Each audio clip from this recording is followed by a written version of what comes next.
On December 20, 2020, M.O.S, the founder of the whistleblower movement, posted the latest news on Western nations' policy towards Chinese students.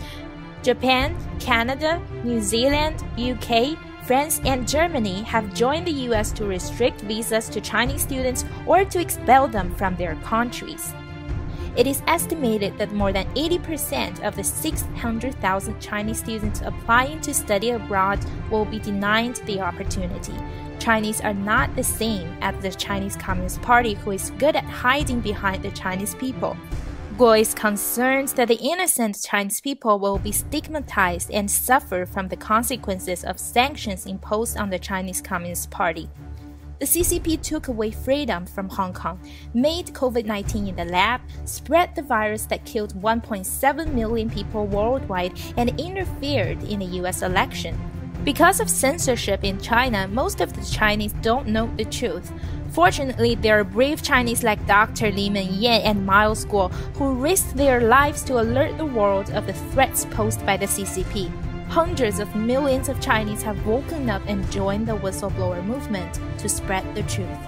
The worst could still be coming for overseas Chinese. Look at what Japanese Americans went through in World War II. About 120,000 people of Japanese ancestry were incarcerated in the concentration camps in the western interior of the US during the war.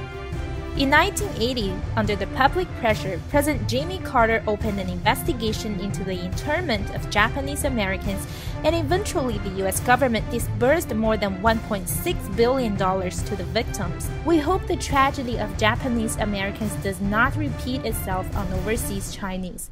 Besides the overseas Chinese, the 1.4 billion people under the reign of CCP are likely to face food and energy shortages as the world decouples from the CCP. According to a study by Eckhart, if there is a hot war, 50% of the deaths will be civilians. We need to tell the people in China to be prepared for the darkest hour before dawn. The CCP is the enemy of the Chinese people and the world. Chinese are not equal to the CCP. The sooner we take down the CCP, the better off the world will become. Let's share this message with our families and friends.